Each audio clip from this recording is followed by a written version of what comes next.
Salam, hər vaxtınız xeyir olsun hər birinizin. Dünən bişirdiyim dovğadır. Dedim çəkim sizlərlə paylaşım. Həqiqətən çox qəşəng görünür. Dadı da çox qəşəngdir. Mən həmişə bütün göyü, yumurtanı, düyünü qatıb hamısını bir yerdə bişirirdim. İndi dünən isə düyüsü bişəndən sonra göyü əlavə elədim. Həqiqətən çox qəşəngdir.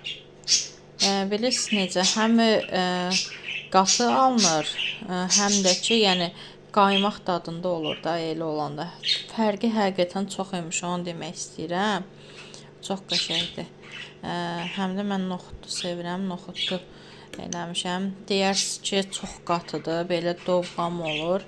Yəni biz qatı sevirik. İstəyən qatı olarsa da bir stəkan soyuq su əlavə eləyib tam dovğa soyandan sonra qarışdıra bilər, duru olsun deyə biraz. Amma biz belə sevirik. Ona görə də mən su əlavə eləmirəm. Həqiqətən çox qəşəngdir. Noxudlar da qəşəng böyük noxudlardır. Göz haqqınızı halal eləyin. Xaladinlik deyə çıxartmışam ki, isinsin. Ona görə stəkanlara tökmüşəm. Evet, çox qəşəng görünürlər.